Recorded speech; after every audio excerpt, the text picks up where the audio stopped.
Okay, when we were children, we were motivated to behave well to receive a toy, and we avoid being punished.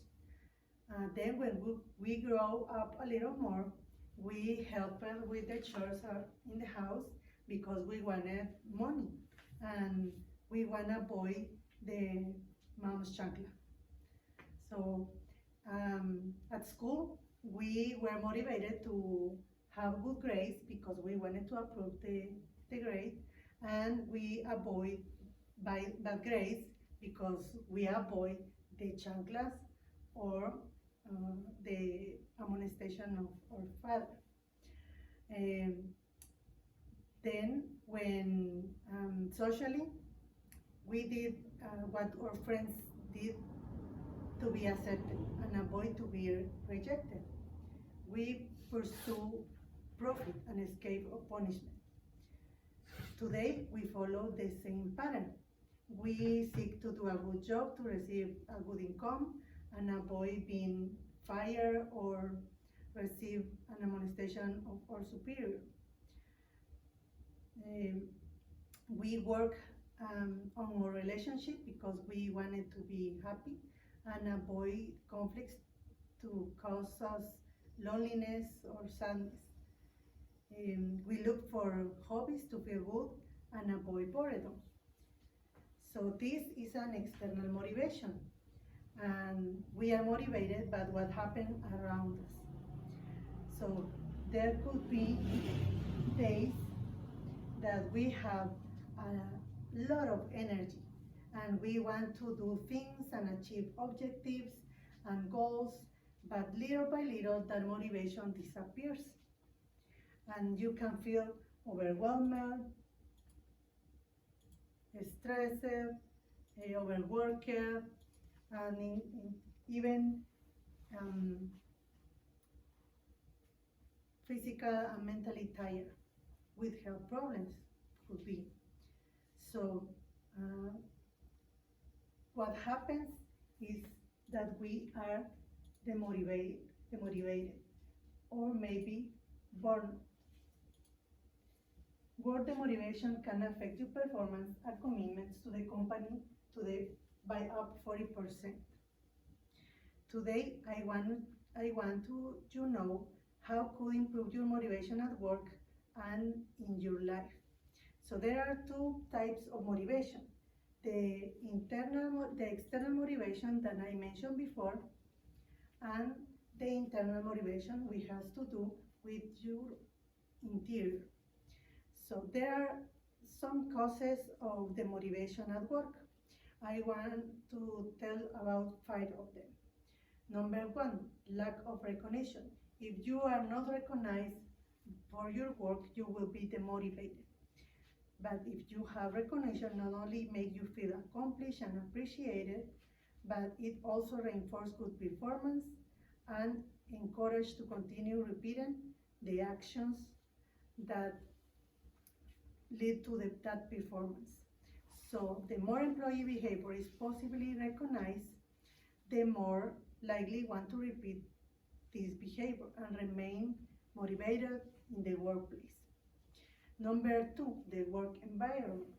If you have chief controller or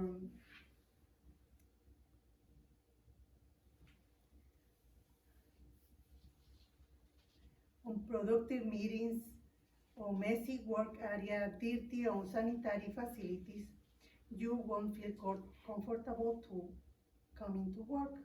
So work environment refers to both physical and non-physical factors that direct impact on workplace environment. So make sure your workplace is clean and tight, that the open spaces are attractive to the senses, and make the rest of the facilities committed to the well-being of you and the rest of the employees. Number 3, lack of objectives. If your work becomes monotonous or boring without the objectives of the company, or your functions are not clear, you have to set achievable goals. If you have achievable and realistic goals, you will avoid being frustrated if you don't accomplish it. And also, it's important to have a specific time to do it. If you don't do that, you can be frustrated.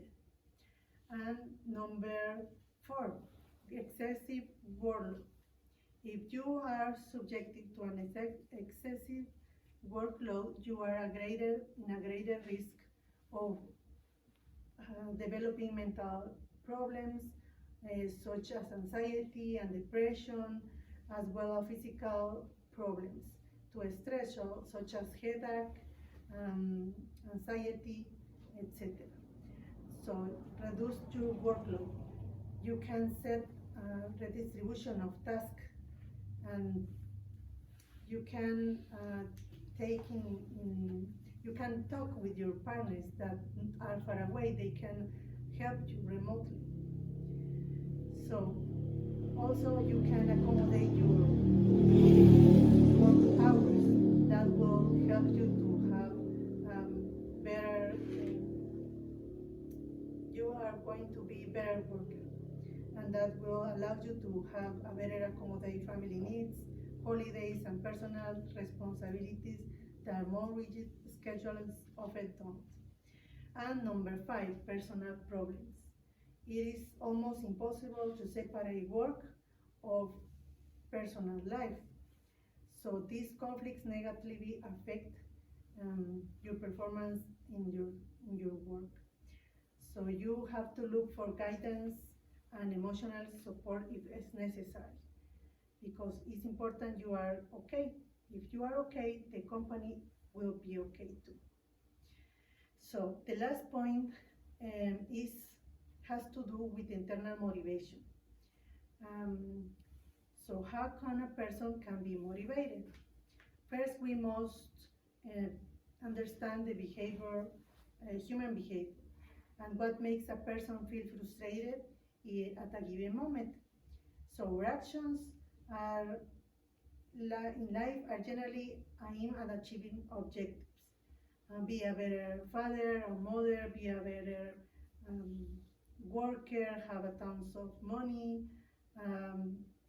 be a better husband or wife.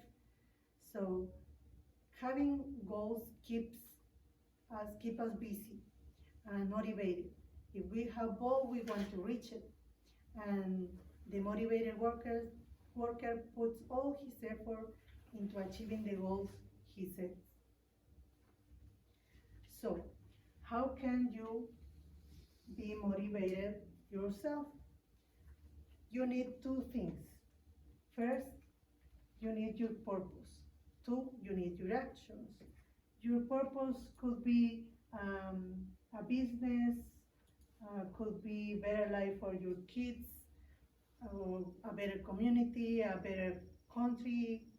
It's normally you have to know what is your purpose, and then your actions. You have to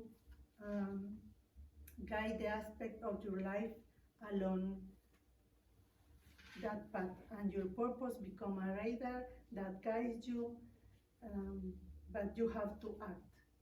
You have to align your mind and your heart. That way, will something light up in you, and that motivation will be that impulse that will help you where you want to go. So today I have shared with you some of the causes, consequences of work demotivation, and how to overcome it and how to improve it. So remember, improve all the external factors around you at work, and align your mind and your heart to be motivated internally. Thank you.